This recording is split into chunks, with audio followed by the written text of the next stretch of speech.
The woman filing paperwork in Building 4 had killed more enemy combatants than most soldiers would ever see in a lifetime. But no one at Fort Bragg knew that. No one looked twice at Master Sergeant Alara Vance as she sorted requisition forms and answered phones. She was invisible in the way she had trained herself to be, and that invisibility had kept her alive through 31 missions that did not officially exist. Before we continue with this story, drop a comment and let us know what state you are watching from. Maybe you know someone whose true capabilities were hidden beneath a quiet exterior. 3 weeks she had been here now, tucked into an administrative liaison role that asked nothing of her except showing up and pushing paper. A recovery assignment, they called it. A place to breathe. A place to forget. Except Alara Vance had never been good at forgetting. She heard Major Ashworth before she saw him. His boots struck the linoleum with the particular cadence of a man who wanted everyone to know he was coming. When he pushed through the door, his eyes swept the room the way they always did, cataloging who was present and calculating their usefulness to his ambitions. His gaze passed over her like she was furniture. Good, she thought. Let him see nothing. Ashworth stopped at the desk of Specialist Carmen Webb, launching into a critique of some filing error loud enough for the entire office to hear. Alara kept her head down, her fingers moving across the keyboard, but her peripheral vision tracked everything. The way Webb's shoulders crept toward her ears, the slight tremor in the younger woman's hands, the satisfaction that flickered across Ashworth's face when he saw her flinch. He was the kind of officer who confused fear with respect.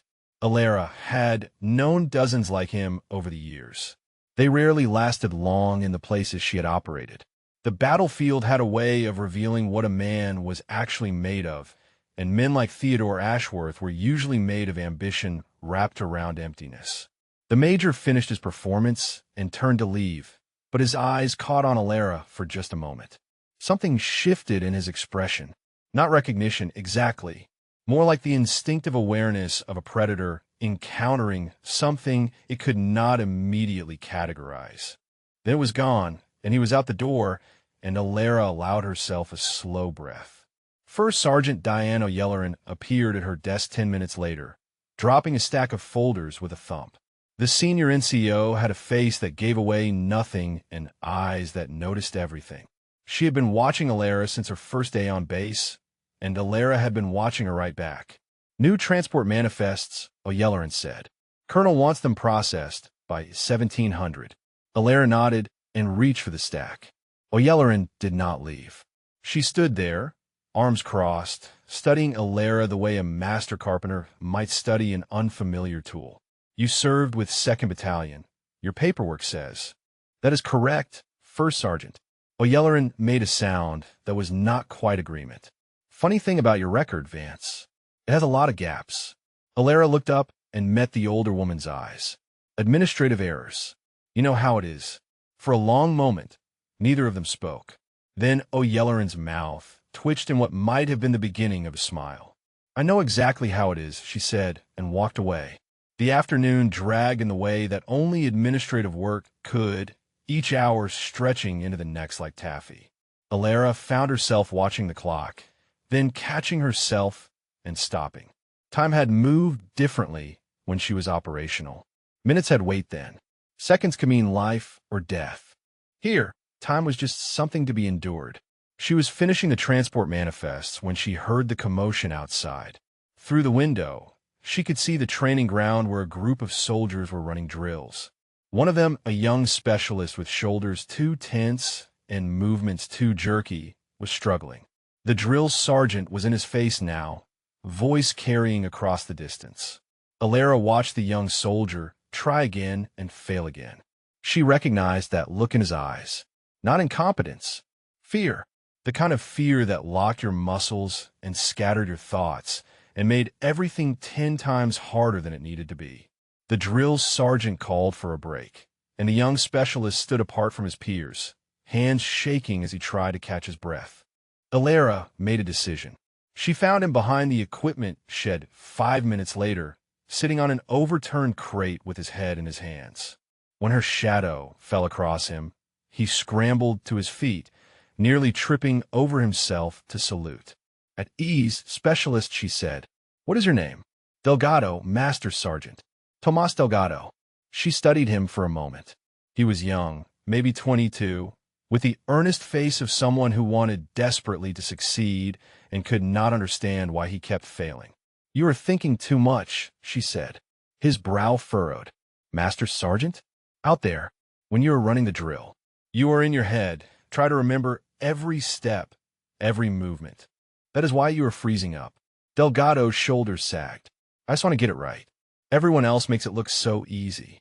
It is not easy for anyone, Delgado. The difference is they have learned to trust their training instead of fighting it. She paused, remembering a time when someone had told her something similar. When you overthink, your body hesitates. You have to let the training become instinct. How do I do that? Practice until your body knows the movements better than your mind does. Then get out of your own way. He looked at her then, really looked, and something in his expression shifted, like he was seeing her for the first time. You sound like you know what you were talking about, Master Sergeant. Alara felt the ghost of a smile cross her face. I have picked up a few things. She left him there with a nod, walking back toward Building 4 as the afternoon sun beat down on Fort Bragg. She did not see Major Ashworth watching from the headquarters steps. His eyes narrowed as he tracked her movement across the base. But she felt it, and somewhere in the back of her mind, in the place where instinct lived, a warning flickered to life. The same warning that had kept her alive through 3 continents and 31 missions and a lifetime of moments when hesitation meant death. Someone was paying attention to her now. Someone who should not be.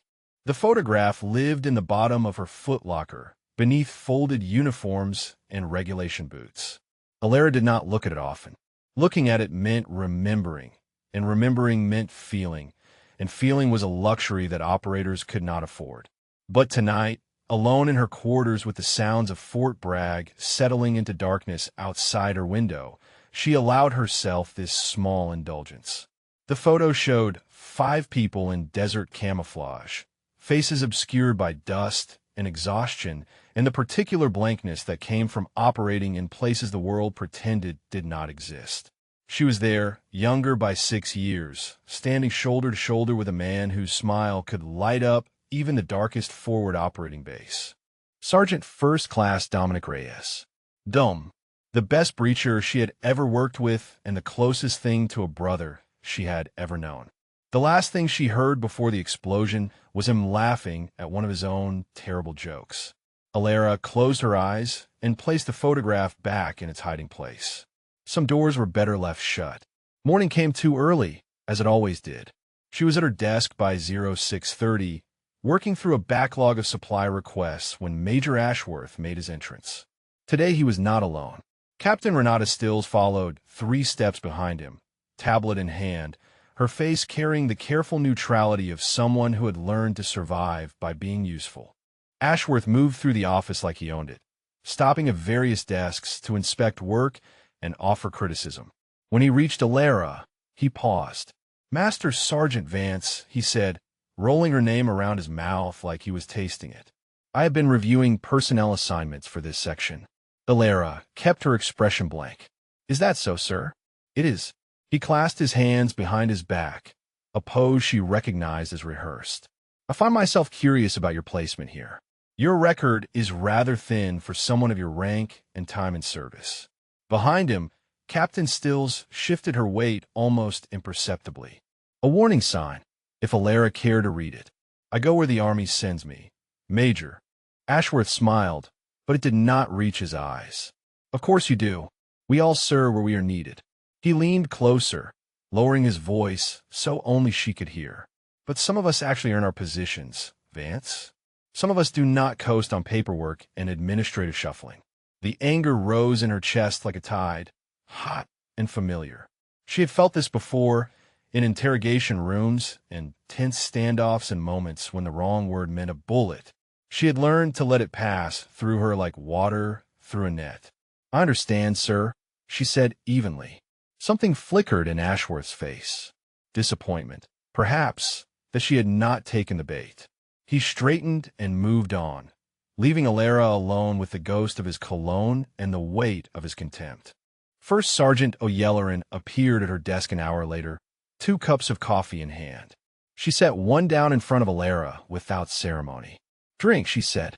"You look like you need it." Alara wrapped her fingers around the warm cup. "Thank you, First Sergeant."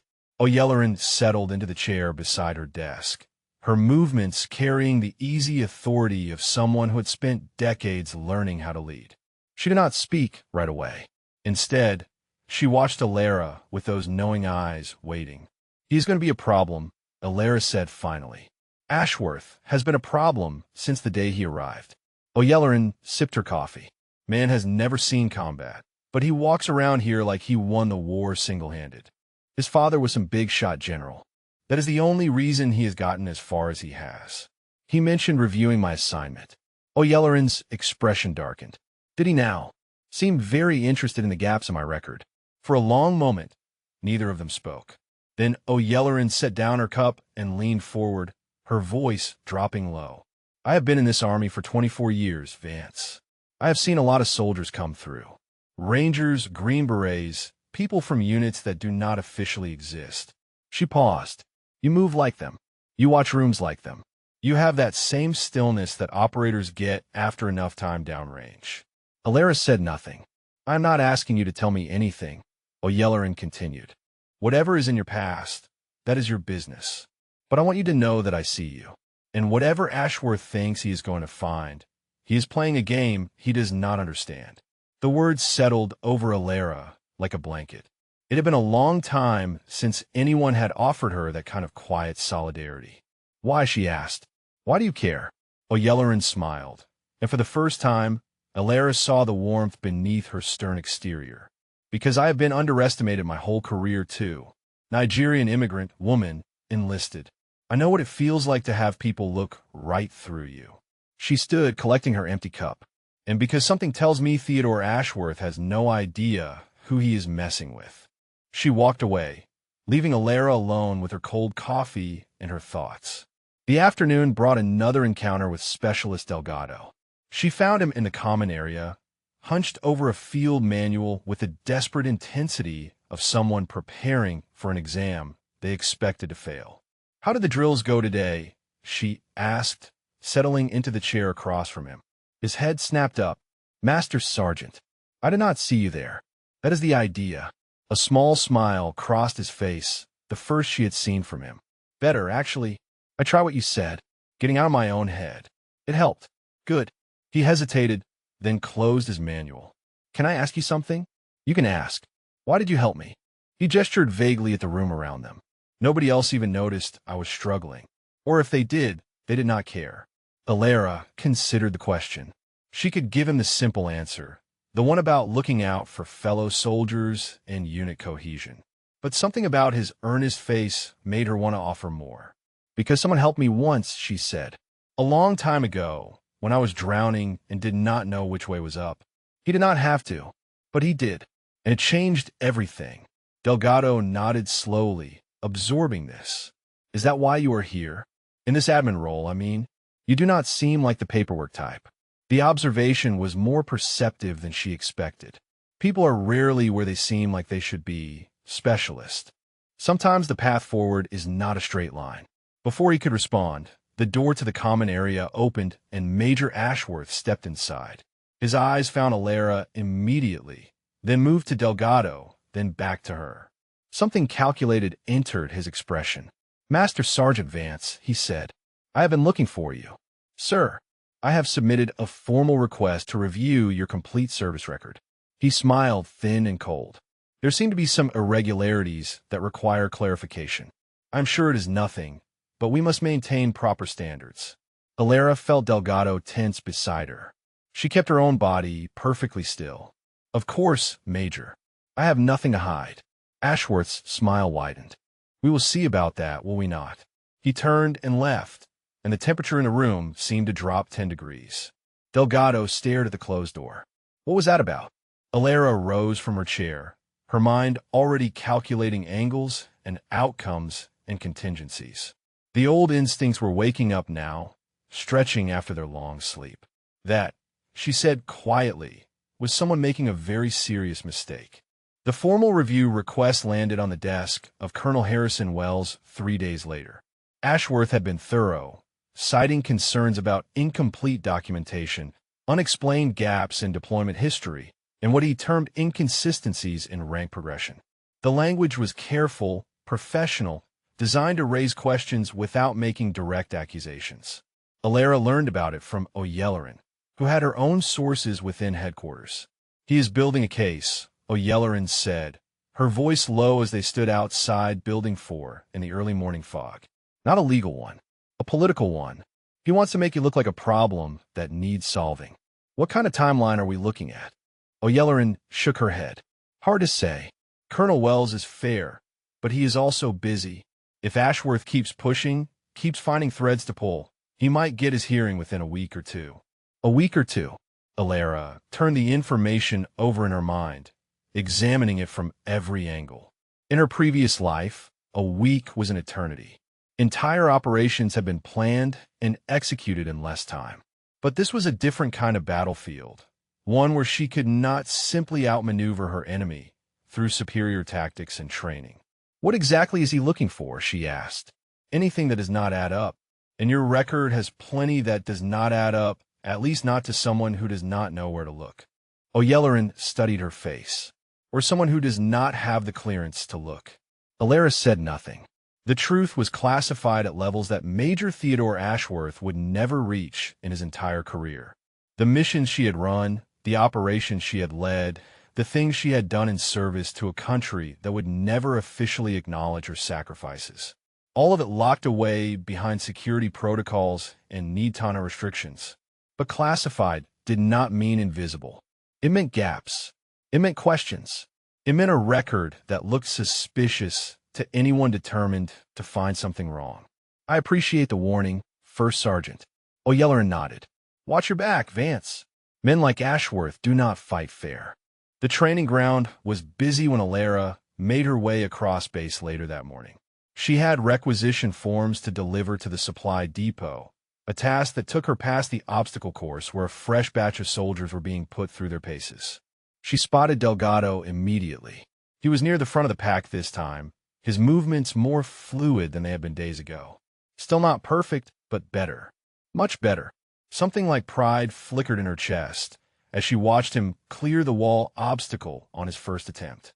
He landed clean, kept moving, did not hesitate. The drill sergeant noticed too, giving him a brief nod of acknowledgement that meant more than any verbal praise. Alara was about to continue on her way when she saw Captain Stills standing at the edge of the training ground, tablet clutched to her chest like a shield. The young officer was watching the drills, but her attention kept drifting. Distracted, troubled. Their eyes met across the distance. Stills looked away first. Interesting, Alara thought, and filed the observation away for later. The supply depot was a study in controlled chaos. Crates stacked to the ceiling, forklifts beeping warnings as they navigated narrow aisles, soldiers shouting to be heard over the constant noise. Alara delivered her forms and was heading back when a voice stopped her. "Master Sergeant Vance." She turned to find a staff sergeant she did not recognize, a stocky man with the weathered face of someone who had spent too many years in the desert sun. He was looking at her with an expression she could not quite read. "Can I help you, Staff Sergeant?" He glanced around, checking that they were alone among the towering shelves of equipment. "Name is Brennan. I work logistics, been here about 4 years." He paused. "I heard Ashworth is coming after you." Word travels fast. It does when someone like Ashworth starts making noise. He shifted his weight, clearly uncomfortable. "Look, I do not know you, and I do not know your story. But I knew someone once who had a record that looked a lot like yours. Gaps and holes and things that did not make sense unless you knew what to look for." Alara kept her face neutral. "Is that so? He served with me in Afghanistan. Quiet guy, never talked about his past. Turned out he had been part of some classified unit before he transferred to regular army." Brennan met her eyes. "He saved my life twice over there. Best soldier I ever served with, and most people never knew what he was capable of because they never bothered to look." "Why are you telling me this?" "Because Ashworth tried to mess with him too. Dug into his record, asked questions, made accusations. Brennan's jaw tightened. My friend ended up leaving the army. Not because Ashworth was right, but because fighting him was not worth the cost. He walked away from everything he had built because one ambitious officer decided to make him a target. The story settled into Alara's chest like a stone. She had seen it before, good soldiers ground down by bureaucracy and politics until there was nothing left but the decision to stay and suffer or leave and survive. I appreciate you sharing that, she said carefully. Brennan nodded.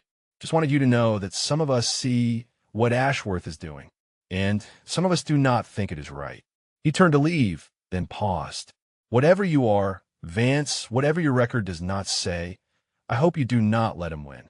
He disappeared into the maze of shelving, leaving Alara alone with the hum of fluorescent lights and the weight of his words. She found Delgado waiting for her outside Building 4 that afternoon, practically bouncing with energy.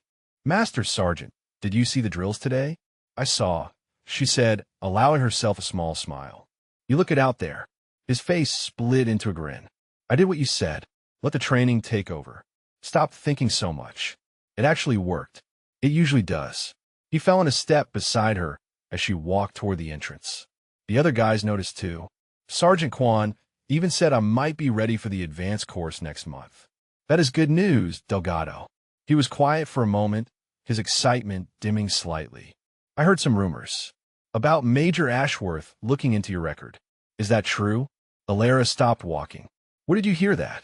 Around. People talk. He met her eyes with surprising directness. Is he going to cause problems for you? She considered lying, offering some reassuring platitude about proper procedures and nothing to worry about. But Delgado deserved better than that. He had shown her trust, and trust was a currency she did not spend lightly.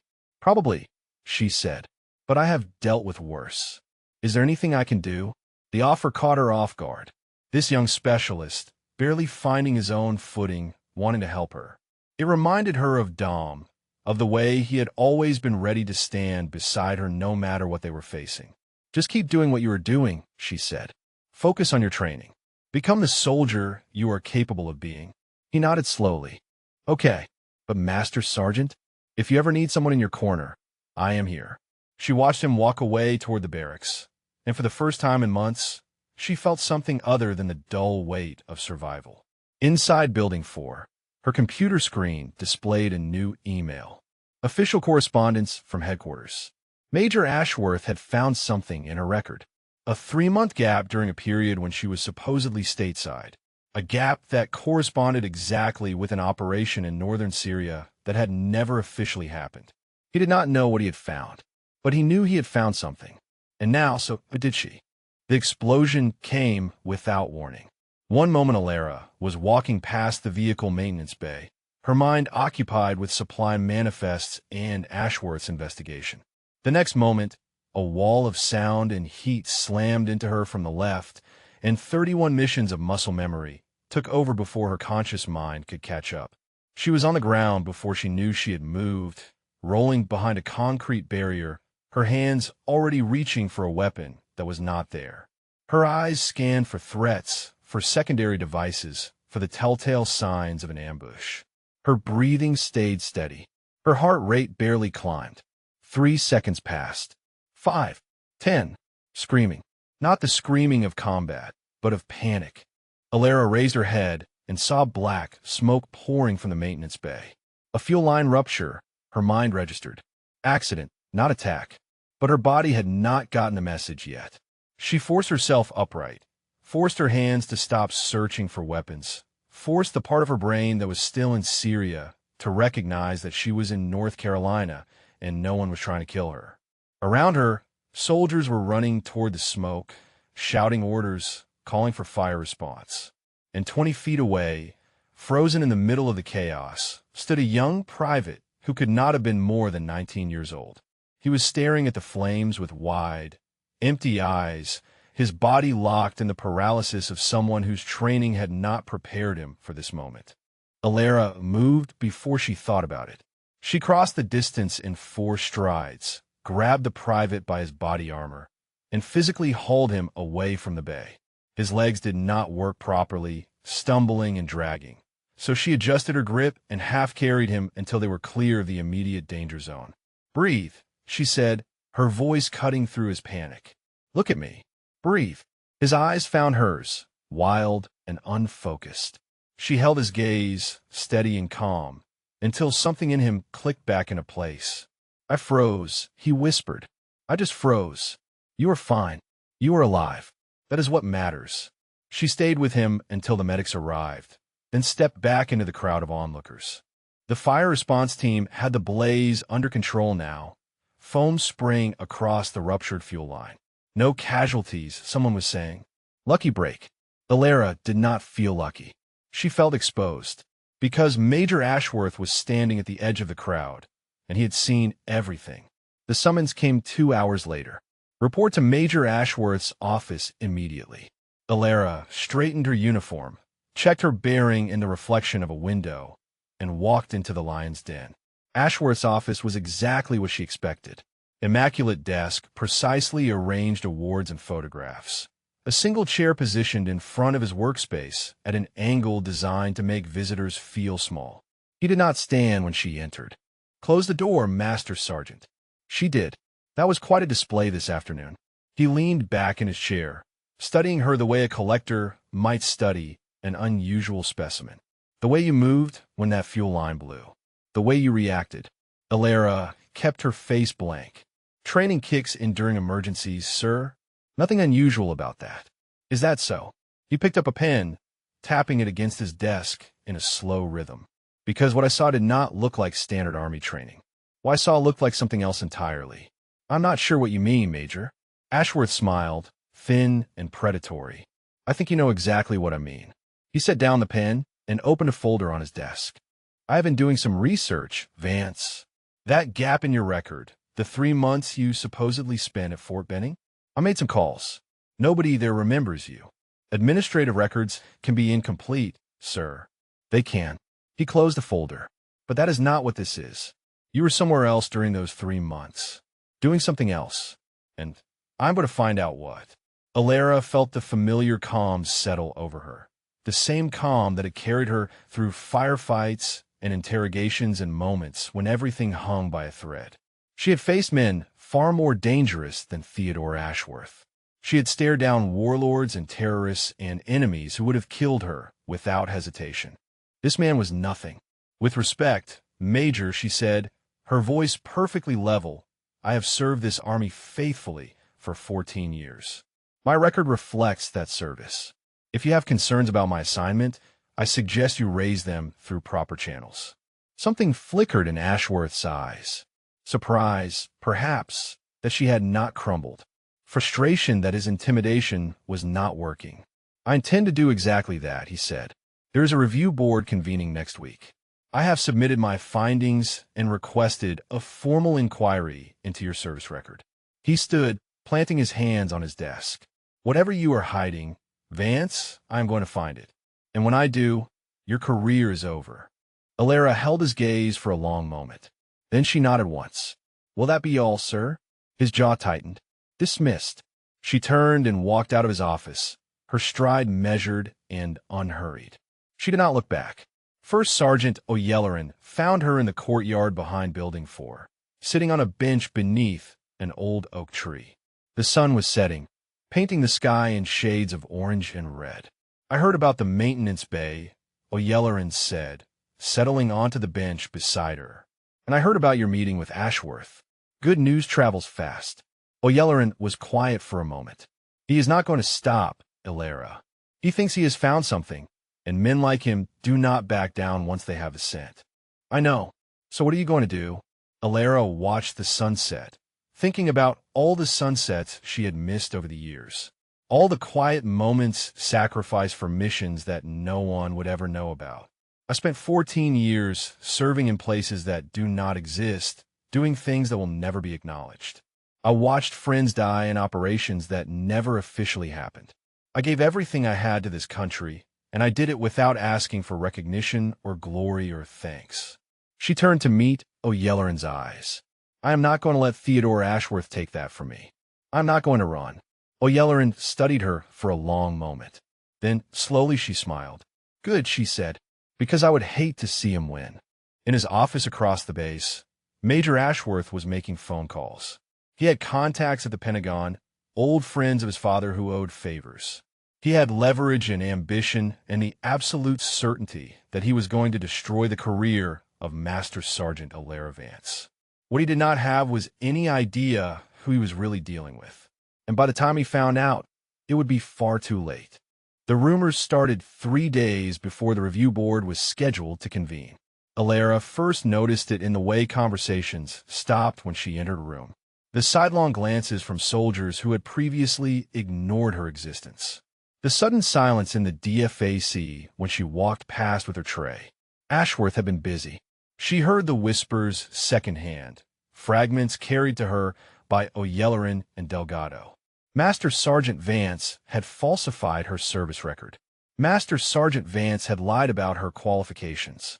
Master Sergeant Vance was not who she claimed to be. The cruelest part was that the last one was technically true, just not in the way Ashworth intended.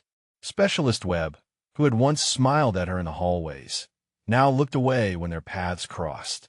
Staff Sergeant Brennan, who had offered her solidarity in the supply depot, kept his distance. Even soldiers she had never spoken to seemed to have formed opinions about her guilt. This was how it worked, not with evidence or proof, but with insinuation and repetition. Say something enough times, and people started to believe it, regardless of the truth. Delgado found her behind Building 4 during the lunch hour, her food untouched on the bench beside her. "They are wrong," he said, dropping onto the bench without invitation. "Whatever they are saying about you, it is not true." "How do you know that, Specialist?" "Because I have seen who you are." He turned to face her, his young face set with determination. "The way you helped me when nobody else cared. The way you pulled that private out of danger at the maintenance bay. That is not someone who lies about who they are."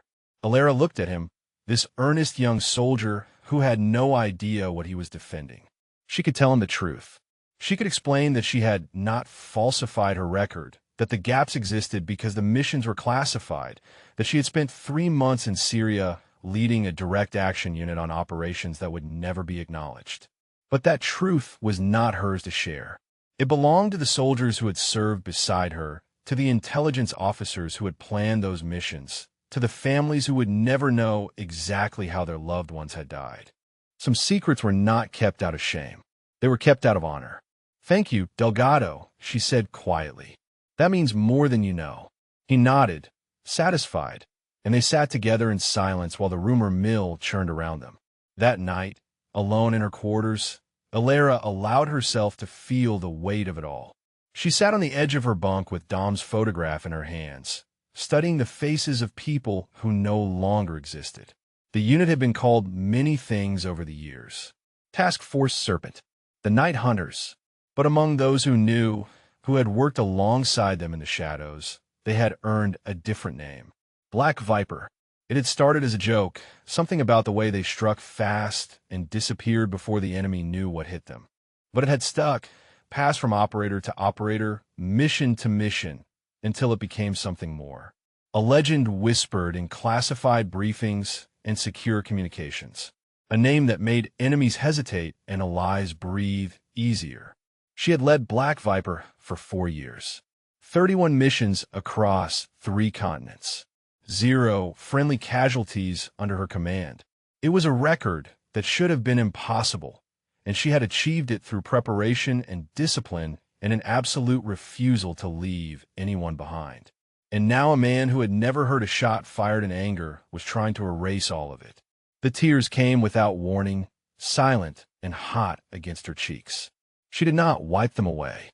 She let them fall onto the photograph, onto the faces of Dom and Rodriguez and Kim and Vasquez, the team that followed her into hell and back more times than she could count.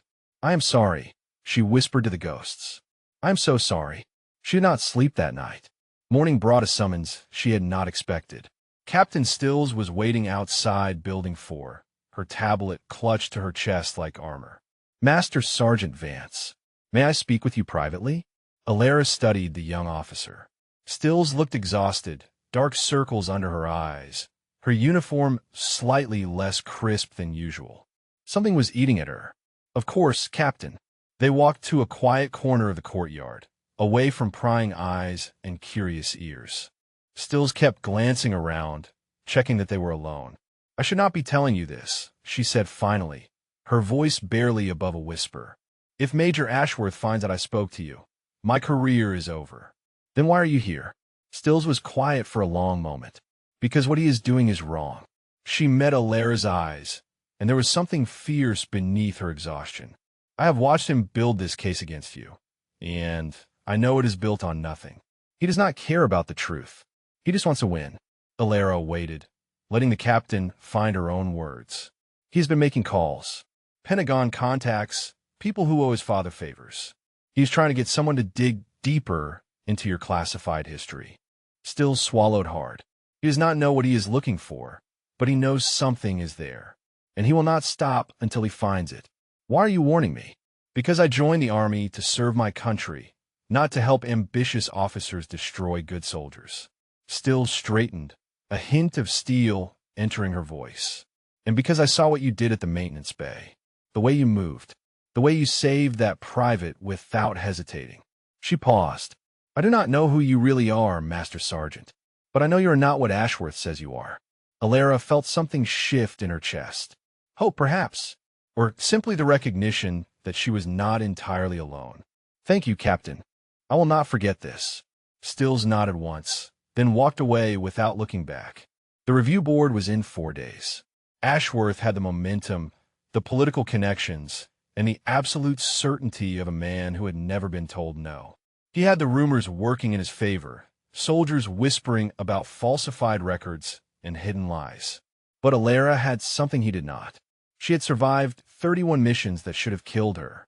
She had led operators through firefights and ambushes in moments when death was the only certainty. She had earned her place in the shadows through blood and sacrifice and an unbreakable will. Theodore Ashworth thought he was hunting a paper pusher with a suspicious record. He had no idea he was hunting Black Viper, and Black Viper did not lose. First Sergeant Ayelerin had spent 24 years learning how to find information that people did not want found. It was a skill born of necessity, honed through decades of navigating an institution that did not always value soldiers who looked like her. So when the rumors about Alara Vance started spreading, Ayelerin did what she had always done. She started digging. The official channels told her nothing useful. Vance's service record was exactly as sparse as Ashworth claimed, full of gaps and vague assignments and transfers that did not quite add up. But Ayelerin had learned long ago that official channels only told part of any story. She called in favors, old friends at Fort Campbell who had served in special operations support, a retired command sergeant major who had spent years working with units that officially did not exist, a contact at JSOC who owed her for a situation she had helped resolve years ago. The answers came back in fragments, whispers and half-truths and careful non-denials that told her more than any official document ever could. She found Alara in the motor pool, helping a young mechanic troubleshoot a transmission problem. Even here, even now, Vance could not stop herself from being useful. We need to talk, Ayelerin said. Somewhere private. They walked to Ayelerin's office, a small space cluttered with paperwork and commendations and photographs of soldiers she had served with over the years. She closed the door and turned to face Alara. I made some calls, she said. About you. Alara's expression did not change. And what did you find? Officially? Nothing. Your record is exactly as thin as Ashworth says it is. Ayelerin crossed her arms. But unofficially, I found something very interesting. She watched Alara carefully, looking for any sign of reaction. The other woman remained perfectly still, perfectly controlled. I talked to a friend at Campbell who used to coordinate logistics for Tier 1 assets. She would not tell me anything directly, but she did say something strange. She said that if I was asking about someone with gaps in their record like that, I should be very careful about what rocks I turned over. That could mean anything. It could. Ayelerin moved closer. But then I called a retired sergeant major who spent 15 years supporting units that do not show up on any organizational chart. When I described your record to him, he got very quiet. Then he asked me one question. What question? He asked if the soldier, I was describing moved like a ghost and watched rooms like a predator. O'Yelleran held Alera's gaze. I told him yes, and he said that if that was the case, I should stop asking questions and start thanking God that Soldier was on her side. Alera was silent for a long moment.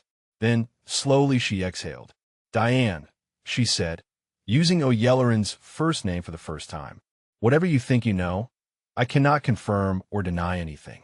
There are things in my past that are classified at levels that would take years to access, if they could be accessed at all. I know. Then why are you telling me this? O'Yelleran sat down on the edge of her desk. Because I also found something else. A name. She paused. Black Viper. The words hung in the air between them.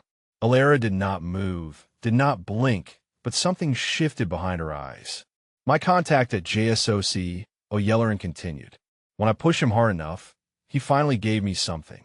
He said there was a unit years ago that operated under that call sign. Direct action, high-value targets, the kind of missions that never make the news. He said they were legends in certain circles. 31 successful operations with 0 friendly casualties. Alera remained silent. He also said that the unit leader was a woman, one of the most effective operators he had ever seen. O'Yelleran leaned forward, and that she had disappeared from the community about 8 months ago, right around the time a certain Master Sergeant transferred to an administrative role at Fort Bragg. For a long moment, neither of them spoke. The weight of unspoken truths filled the small office like smoke. Finally, Alera spoke. If what you're saying is true, and I'm not saying it is, then you understand why I cannot talk about any of this. I understand, and you understand that Ashworth will never find what he is looking for. Those records are protected for reasons that have nothing to do with me. O'Yelleran nodded slowly. I understand that too, but here is what I do not understand. She stood, moving to stand directly in front of Alera. If you're who I think you are, why are you letting this happen?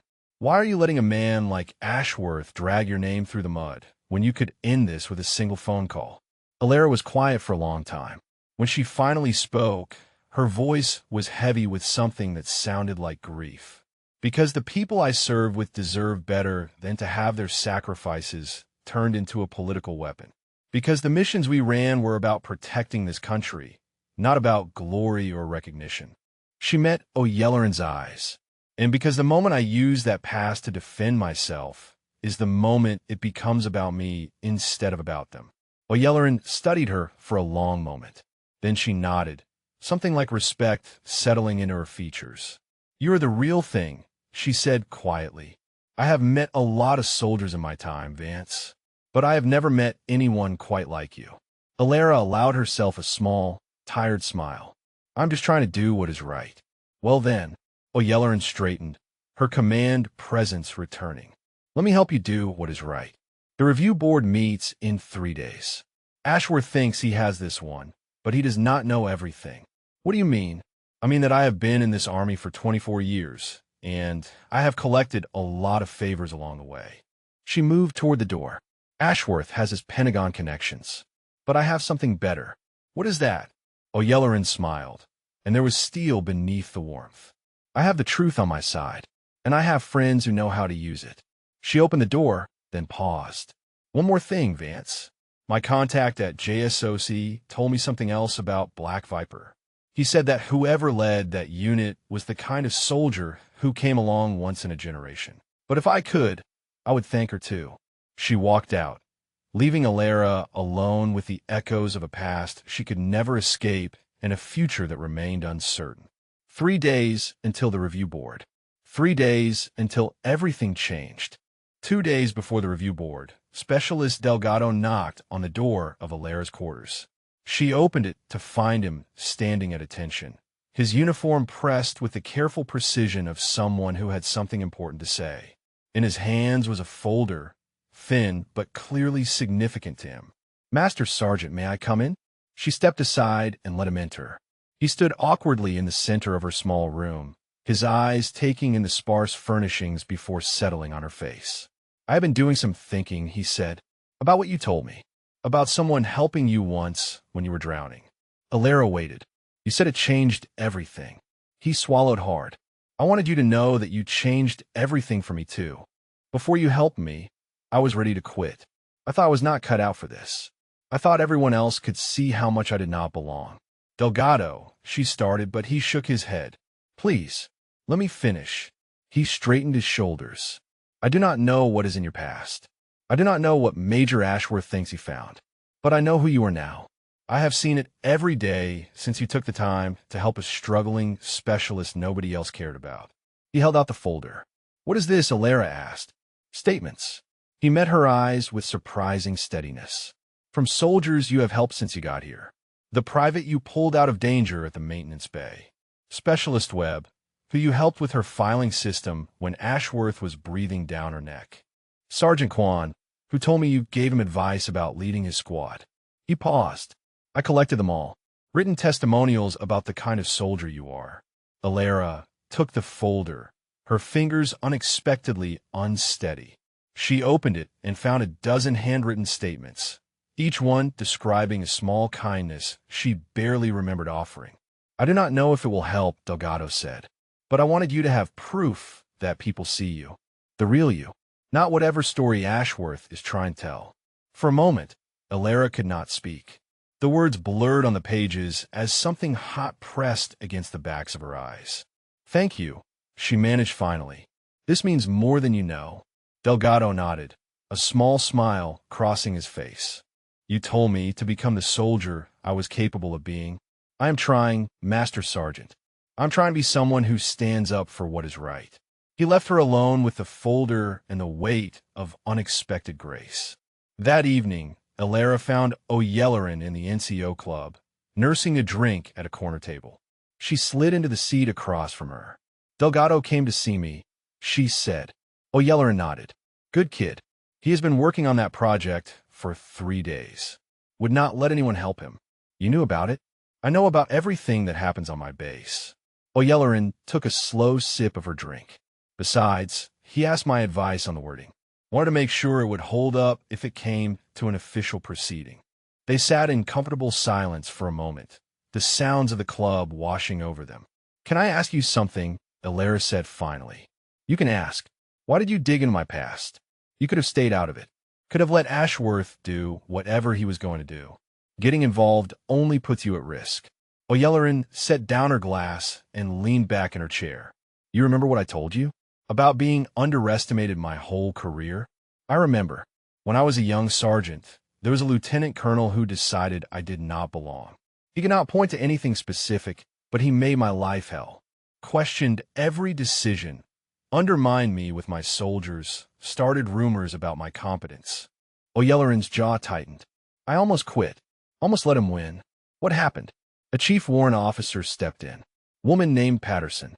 She had no reason to get involved, but she saw what was happening and she refused to let it stand. She put her own career on the line to protect mine. O'Yellerin met Alara's eyes. I made a promise to myself that day. If I ever saw another soldier being targeted the way I was, I would do the same thing Patterson did for me. You barely knew me when this started. I knew enough. O'Yellerin smiled, but there was steel beneath it. I knew you were not what Ashworth said you were. And I knew that if I did not act, I would be breaking a promise I made to myself 30 years ago. Alara felt something shift in her chest, a loosening of tension she had not realized she was carrying. I have not had many people stand beside me, she said quietly. Not outside of my unit. The people I served with, they were family. But since I left that world, I have been alone. I forgot what it felt like to have someone in my corner. You are not alone anymore. O'Yellerin reached across the table and gripped her forearm. Whatever happens at that review board, you have people who believe in you. Delgado, Stills, me. We are not going to let Ashworth win. The words settled over Alara like armor. There is something I need to tell you, she said. About Syria. About what happened before I came here. O'Yellerin shook her head. You do not owe me your secrets, Vance. I know, but I want you to understand. Alara took a breath. The last mission I led, we were tasked with extracting a high-value asset from a compound in northern Syria. Intelligence said light resistance. Intelligence was wrong. She paused, the memories surfacing like bodies from deep water. We walked into an ambush. 30 hostiles, maybe more. We were pinned down, taking fire from 3 directions. I made the call to push through to the extraction point. It was the only way out. O'Yelleran listened in silence. We made it. All of us. The asset, every member of my team. 0 casualties, just like always. But there was a moment, right before we breached the final door, when I knew we might not survive. I looked at my team, and I saw them looking back at me with absolute trust. They believed I would get them home. Her voice caught. Dom was beside me. Sergeant First Class Dominic Reyes. Best soldier I ever served with. Right before we went through that door, he made some stupid joke about buying the first round when we got back. And then we breached, and the room exploded with gunfire, and somehow we all made it through. She looked up at O'Yelleran. That was my last mission. Not because I failed, but because I could not carry that weight anymore. The weight of knowing that every decision I made could end the lives of people who trusted me completely.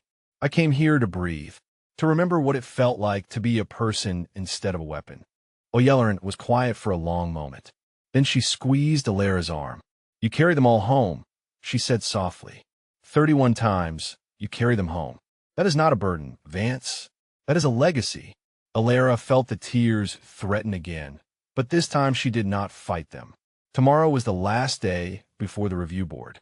Tomorrow, everything would be decided. But tonight, for the first time in months, Alara Vance did not feel alone. The morning of the review board arrived with gray skies and a cold wind that cut across Fort Bragg like a warning.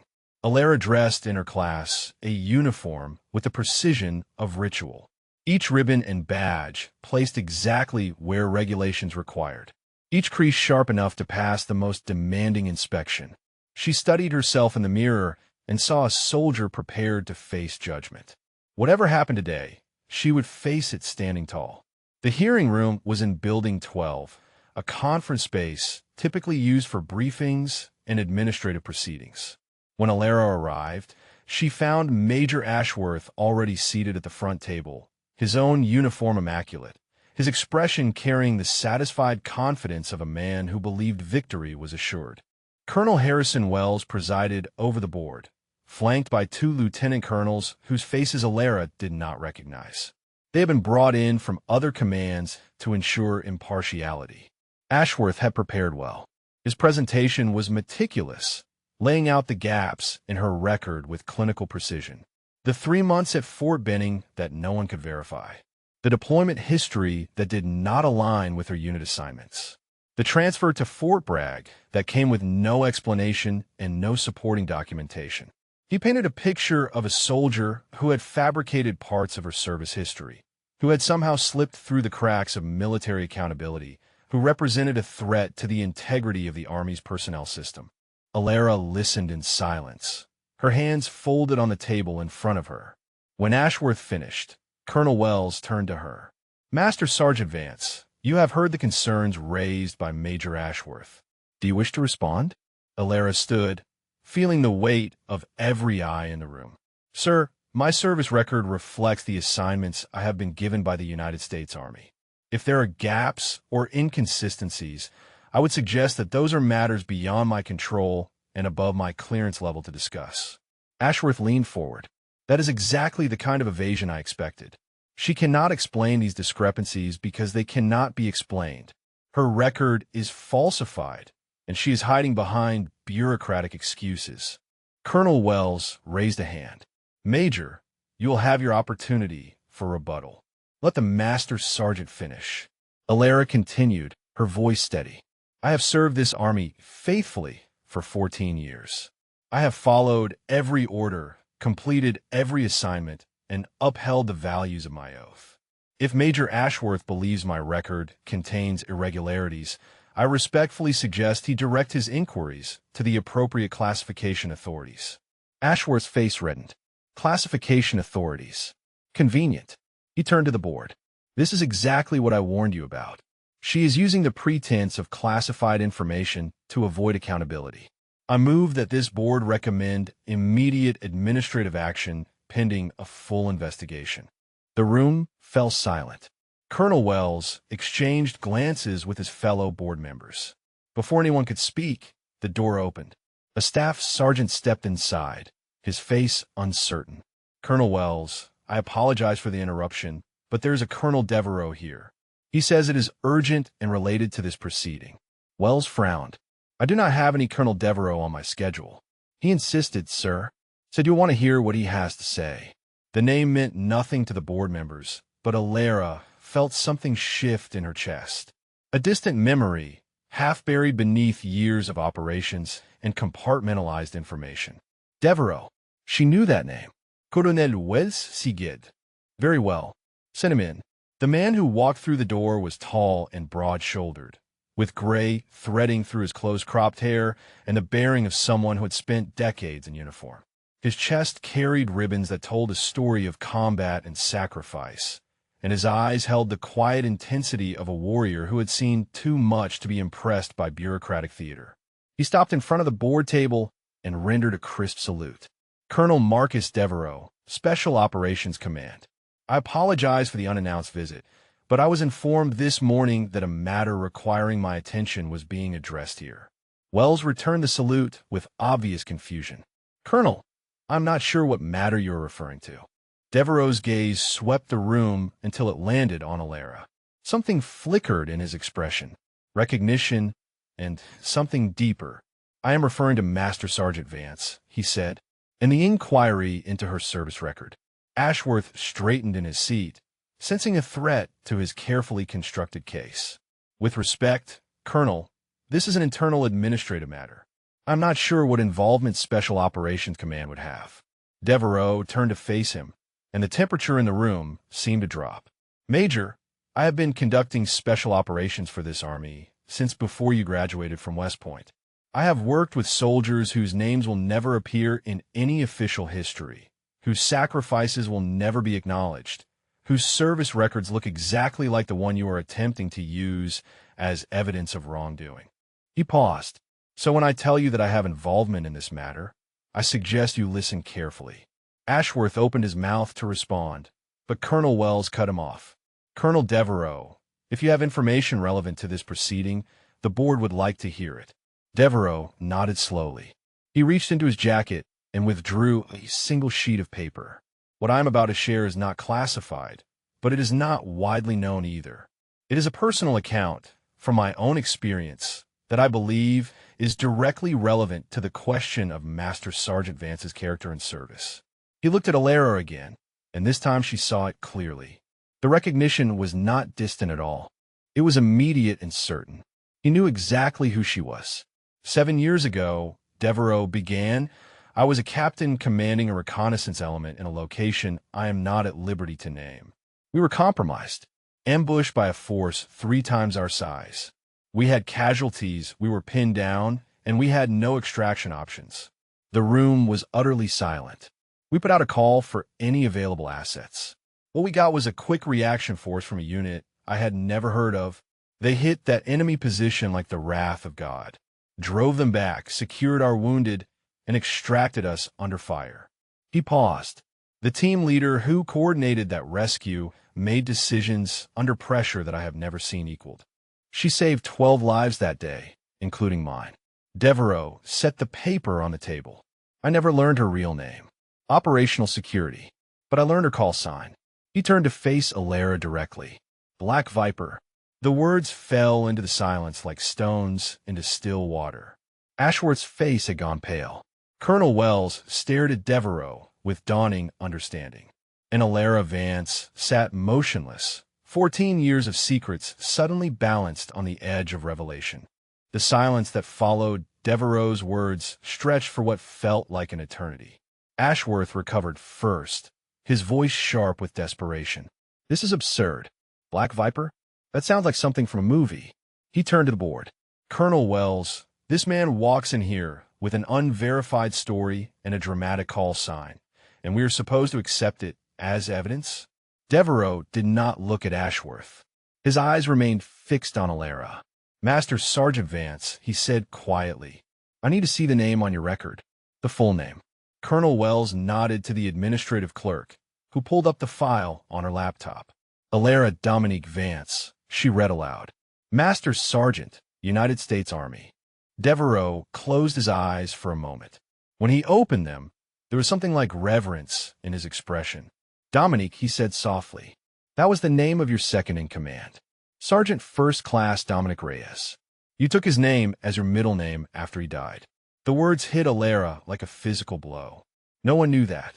No one outside of her unit had ever known that she had legally changed her middle name to Honor Dom after the Syria mission. It was buried in paperwork that no one ever looked at, a private memorial that she carried with her always. "How do you know that?" she whispered. "Because I made it my business to know." Devereaux stepped closer. "After you saved my team, I tried to find out who you were. I hit classification walls at every turn, but I never stopped looking. When I heard that someone matching your description had transferred to Fort Bragg under unusual circumstances, I started paying attention." Colonel Wells leaned forward. "Colonel Devereaux, are you saying you can verify Master Sergeant Vance's classified service history?" "I cannot verify the specifics. Those operations remain classified at levels that even I cannot access. But I can verify that she's exactly who her record suggests she might be." Devereaux turned to face the board. "The gaps in her file are not evidence of falsification. They are evidence of service so sensitive that it cannot be documented through normal channels." Ashworth slammed his hand on the table. "This is hearsay. One officer's personal account does not prove anything. For all we know, this is a coordinated deception." Devereaux finally looked at him, and the contempt in his gaze was withering. "Major Ashworth, I have 31 years of service to this nation. I have commanded soldiers in combat on 4 continents. I have buried friends and written letters to their families and carried the weight of decisions that cost lives." He stepped toward Ashworth slowly. "You have spent your career pushing paper and collecting favors from your father's friends. So when you suggest that I am participating in a deception, I suggest you think very carefully about your next words." Ashworth's face flushed red, but he said nothing. Colonel Wells cleared his throat. "Colonel Devereaux, do you have any additional information that might help this board reach a determination?" Devereaux reached into his jacket again and withdrew a phone. "I made some calls this morning after I learned about this proceeding. I reached out to contacts at JSOC and other commands. Most of what I learned cannot be shared in this setting, but I was authorized to relay one piece of information." He turned the phone toward the board, showing a text message on the screen. "This is from a 3-star general whose name I am not at liberty to share." The message reads, "Black Viper is one of the most decorated operators in the history of special operations. Her record is classified for reasons of national security. Any attempt to discredit her service should be treated as an attack on the integrity of operations that have saved countless American lives." The room fell silent again. Ashworth looked like a man watching his entire case crumble before his eyes. He turned to the board with something approaching panic. "Colonel Wells, I request a recess. This new information requires time to verify and assess." Wells shook his head slowly. "I think we have heard enough, Major." He looked at his fellow board members, who nodded in agreement. "This board finds no evidence of falsification or misconduct in Master Sergeant Vance's service record. The inquiry is closed." Alara felt the tension drain from her body. It was over. Ashworth had failed, but Devereaux was not finished. "There is one more thing," he said, addressing the board. "I would like it noted for the record that Major Ashworth's investigation into Master Sergeant Vance's classified service history may itself constitute a security violation. He pursued inquiries into compartmentalized information without proper authorization." Ashworth went pale. "I was conducting a legitimate personnel review. You were making calls to Pentagon contacts asking about classified operations." Devereaux's voice was ice. "That is not a personnel review. That is a potential breach of operational security." Colonel Wells's expression hardened. "Major Ashworth, is this true? I was trying to verify her record. I had concerns.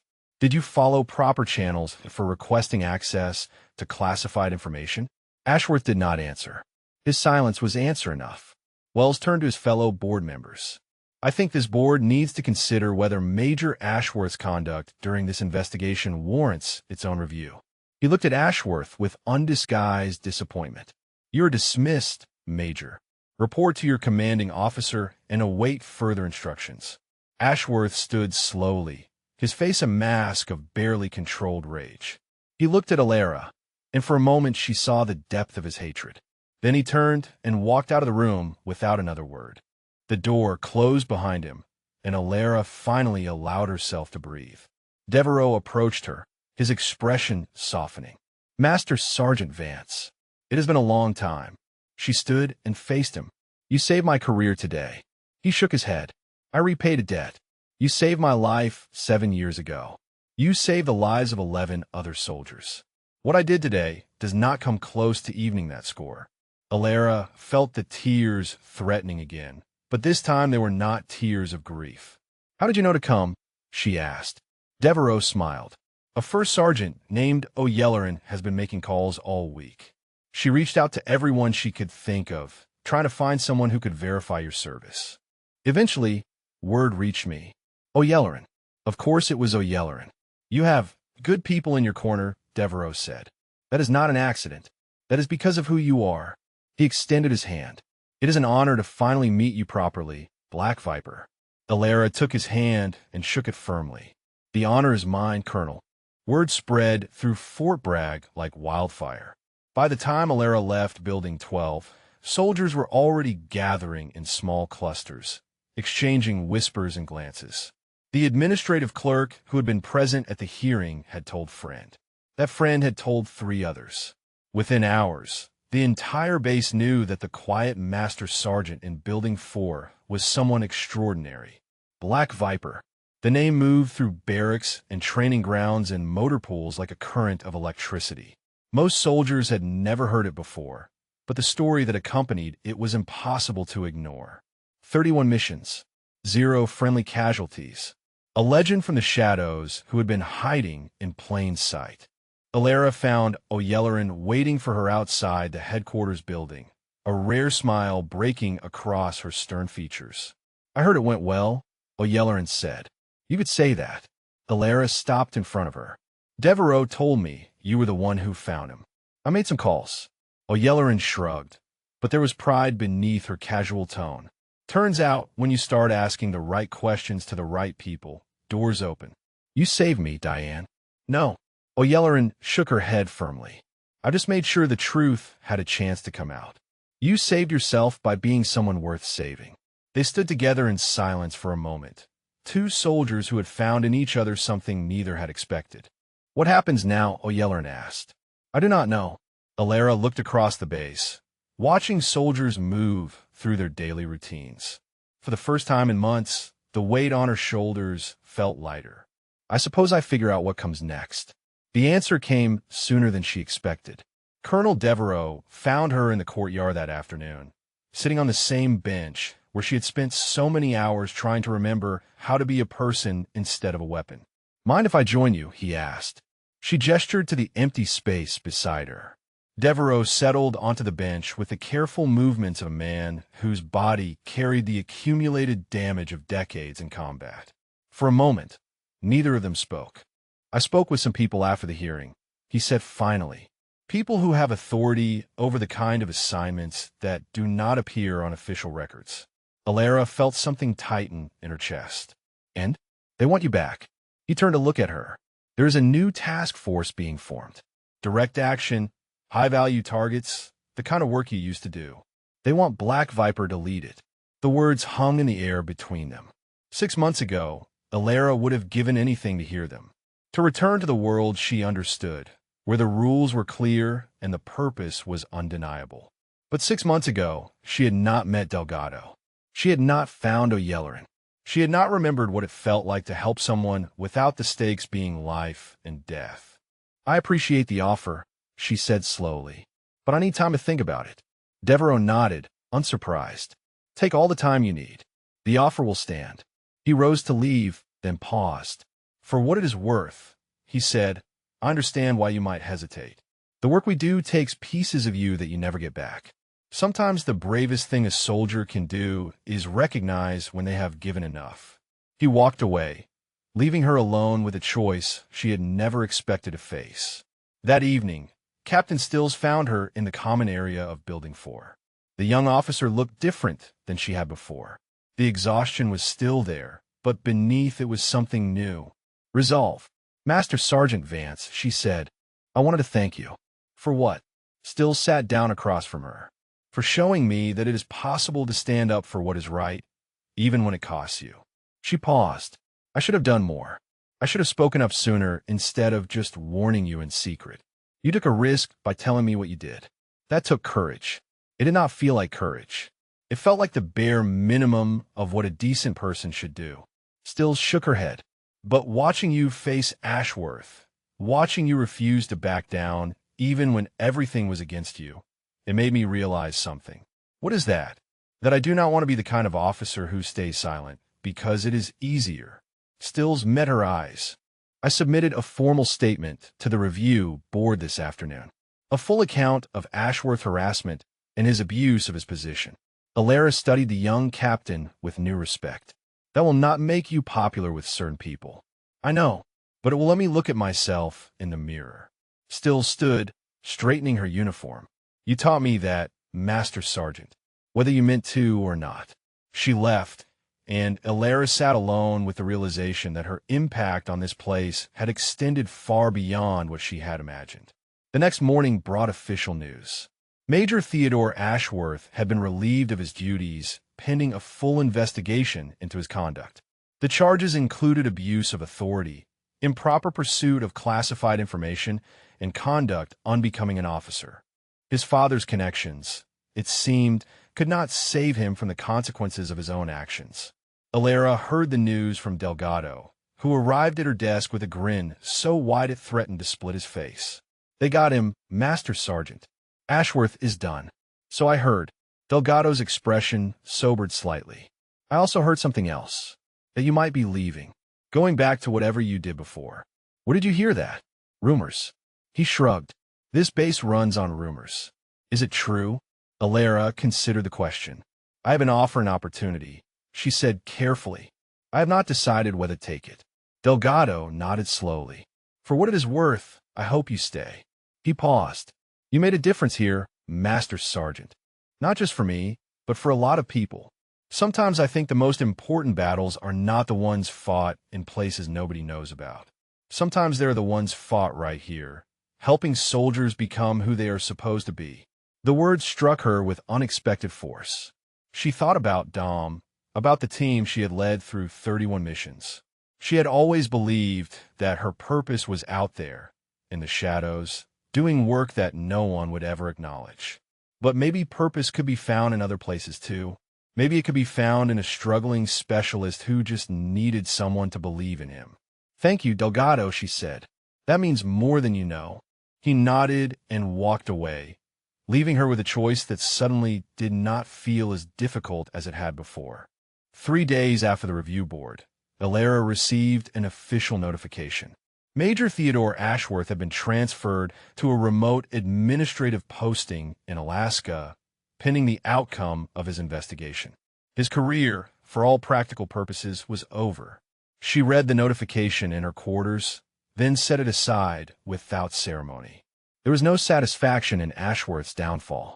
He had been a small man with small ambitions, and his destruction had been inevitable from the moment he chose to target someone whose strength he could not comprehend. What mattered now was what came next. Colonel Devereaux had given her a week to decide. Return to the shadows, lead a new task force, become Black Viper again in full. Or stay here, in this quiet corner of Fort Bragg, and build something different. She spent hours turning the choice over in her mind, examining it from every angle the way she had once examined mission plans and tactical approaches. Both paths had merit. Both paths had cost. The answer came to her not in a moment of revelation, but in a series of small moments that accumulated like drops of water wearing away stone. It came when Delgado stopped by her desk to share that he had been selected for the advanced training course, his face bright with pride and gratitude. It came when Specialist Webb thanked her quietly for helping reorganize the filing system, a small kindness that had made the young soldier's daily burden a little lighter. It came when Sergeant Quan sought her advice about a struggling member of his squad, listening to her counsel with the focused attention of someone who recognized wisdom when he heard it. It came when Captain Stills reported that her statement had been instrumental in the case against Ashworth, her voice steady with the confidence of someone who had discovered her own courage. And it came when First Sergeant O'Yelleran sat beside her in the NCO club, two warriors sharing silence and understanding, and said simply, "You belong here, Vance, whether you know it yet or not." On the sixth day, Alara went to find Colonel Devereaux. He was in a temporary office on the second floor of headquarters, reviewing documents that she suspected had nothing to do with Fort Bragg. When she knocked, he looked up and gestured for her to enter. "Master Sergeant Vance, I take it you have made your decision." She stood at attention before his desk. "I have, sir." Devereaux set down his pen and gave her his full attention. And Alara took a breath. "For 14 years, I defined myself by the missions I ran and the operations I led. I believed that was where I could make the most difference, that the shadows were where I belonged." Devereaux waited, his expression unreadable. "But these past months have shown me something I did not expect." She paused, gathering her thoughts. "The soldiers here, they're not operators. They're not Tier 1 assets. They're young men and women trying to figure out who they are and what they are capable of becoming. And I have realized that helping them find their way might be just as important as any mission I ever ran." "You're turning down the task force," Devereaux said. It was not a question. "I am." Alara met his eyes. "I am grateful for the opportunity, sir. But my place is here now. Not in the shadows, but in the light. Training the next generation. Helping soldiers become who they are meant to be." Devereaux studied her for a long moment. Then slowly he smiled. "You know," he said, "when I first heard you had transferred to an administrative role, I thought it was a waste. One of the finest operators I had ever seen, pushing paper and filing requisitions. It seemed like a tragedy." He stood and moved around the desk to face her directly. "But I understand now. What you're doing here, the impact you're having on these soldiers, that is not a lesser calling." He placed a hand on her shoulder. "The Army needs operators, yes. But it also needs leaders who can shape the soldiers who come after them. It needs people who can see potential where others see nothing and draw it out." Alara felt something loosen in her chest, a tension she had been carrying for months, finally releasing. "Black Viper was a legend," Devereaux continued. "But legends are not just about what someone did. They're about what they inspire others to become." He squeezed her shoulder once, then released it. "Stay here, Master Sergeant. Build something that lasts." "Thank you, Colonel." He nodded. "One more thing. I have spoken with the commanding officer here. Given your background and the recent events, there is a position opening up. Senior instructor for the pre-deployment training program. It would give you direct oversight of soldiers preparing for their first combat deployments." Alara felt her heart quicken. "That would be an honor, sir." "The honor is theirs," Devereaux said. "They just do not know it yet." She left his office and walked out into the afternoon sun, feeling lighter than she had in years. O'Yelleran was waiting for her outside, arms crossed. Her expression caught somewhere between curiosity and hope. "Well, I'm staying," Alara said. O'Yelleran's face broke into a rare, genuine smile. "Good." She fell into step beside Alara as they walked across the base. "I would have missed having someone around who actually knows what they are doing." They walked in comfortable silence for a moment before O'Yelleran spoke again. "You know, when you first got here, I thought you were just another soldier trying to disappear. Someone running from something they could not face." She glanced at Alara. "I was wrong. What do you think now?" "I think you were not running from anything. I think you were looking for something." O'Yelleran stopped walking and turned to face her. "And I think you found it." Alara considered the words. Maybe she had been searching without knowing it. Searching for a purpose that did not require her to carry the weight of life and death decisions every day. Searching for a way to matter that did not cost pieces of her soul. "Maybe," she said, "or maybe it found me." O'Yelleran laughed, a warm sound that carried across the parade ground. "Either way, you're stuck with us now, Vance. No going back." Alara smiled, and for the first time in longer than she could remember, the expression felt natural. "No going back," she agreed. That evening, She sat in her quarters and took out the photograph of her old team one last time. Dom's face smiled up at her, frozen in a moment before everything changed. "I found a new mission," she told him quietly. "I hope you'll be proud." She placed the photograph back in her footlocker, but this time she did not bury it beneath her uniforms. She left it on top, where she could see it. Some memories deserved to live in the light. 6 weeks later, Alara stood at the edge of the training ground and watched a new class of soldiers prepare for their final evaluation. The morning air was crisp, carrying the familiar sense of Fort Bragg in autumn. Leaves had begun to turn, painting the treeline in shades of gold and crimson. It was beautiful in a way she had never allowed herself to notice before, when her mind was always fixed on the next mission, the next target, the next extraction. Now she noticed everything. Specialist Tomas Delgado moved through the obstacle course with fluid confidence, his body responding to commands his mind no longer needed to give. He cleared the wall on his first attempt, landed clean, and kept moving without hesitation. The struggling soldier she had found behind the equipment shed 2 months ago was gone, replaced by someone who trusted himself.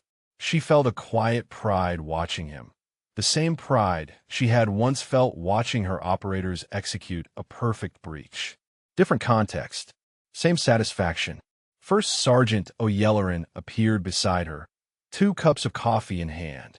She offered one to Alara without a word, and they stood together watching the soldiers train. "Delgado is looking good," O'Yelleran observed. "He worked for it. Every improvement he earned." O'Yelleran nodded slowly. "That is the thing about soldiers. Give them the right guidance, and most of them will rise to meet expectations they never knew they could reach." She glanced at Alara. "You have a gift for seeing what people can become. I had good teachers." They watched in comfortable silence as the evaluation continued. One by one, soldiers completed the course, some with grace and others with sheer determination. Every single one of them finished. When the last soldier crossed the line, Alara stepped forward to address the group. They gathered before her, sweating and breathing hard, their faces showing the particular exhaustion that came from pushing past limits. She looked at each of them in turn, remembering what it felt like to stand where they stood, young and uncertain and desperate to prove themselves worthy. "Today you completed something difficult," she said. "But this is not the end. This is the beginning.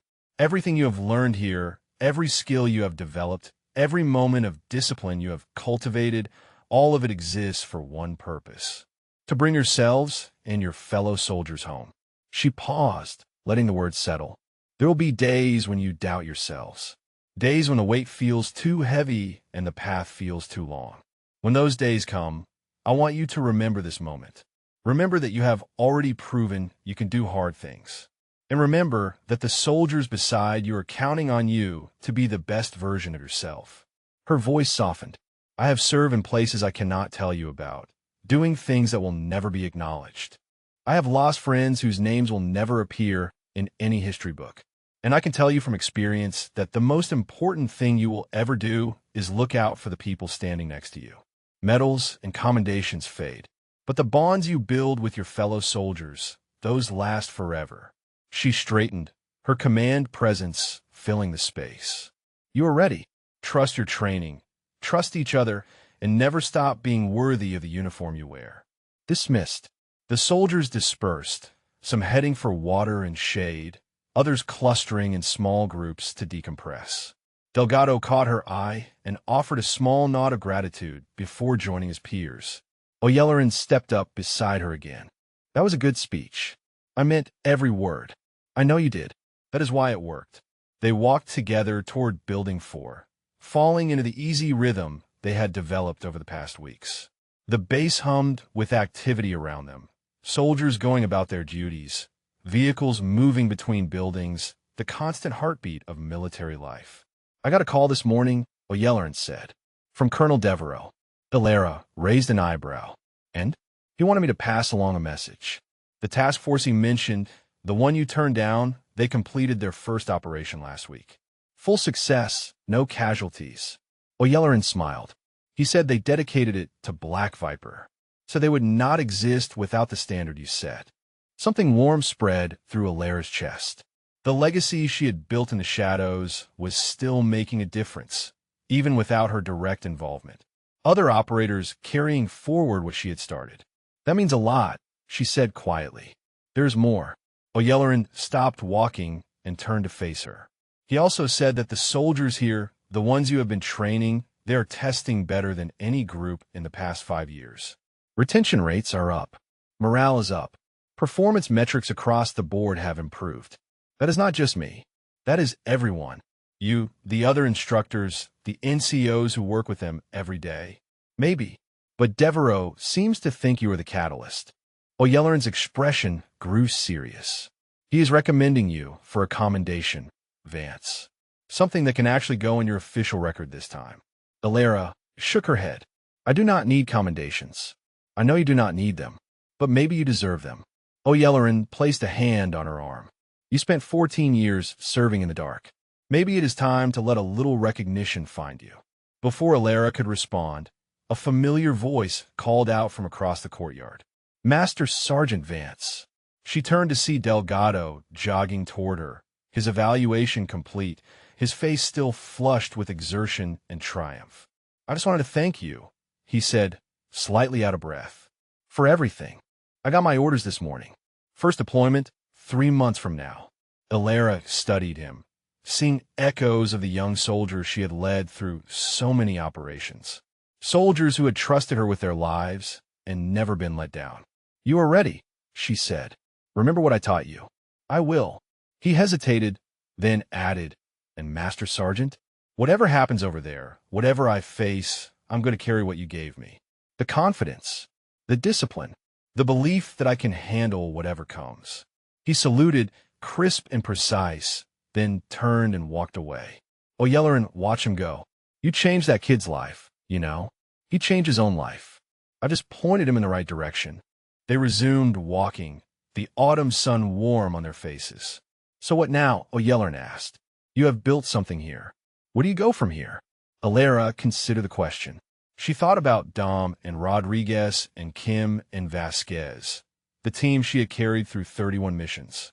She thought about the soldiers she was training now, the ones she would never lead into combat, but who would carry pieces of her with them into whatever battles they faced. I stay, she said. I keep teaching. I keep building. And I make sure that every soldier who passes through here leaves better than they arrived. Oyelloran smiled. Sounds like a mission to me. Alara looked out across Fort Bragg at the soldiers and buildings and flags snapping in the breeze. This was her home now. These were her people. She had spent 14 years as Black Viper, a legend in the shadows. Now she would spend the rest of her career building legends of her own. If you enjoyed this story, please drop a comment and let us know your favorite part, your favorite character, or if you have ever witnessed someone whose true strength was hidden beneath a quiet exterior. And if someone in your life has ever seen your potential when no one else did, take a moment to thank them. Those people are rarer than you know. The soldiers she would train would never know the full truth of who she had been.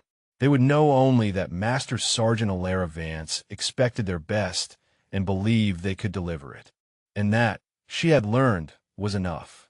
Some legends were measured in missions completed and enemies defeated. Others were measured in the lives they changed and the soldiers they shaped. Black Viper had been one kind of legend. Alara Vance would be another.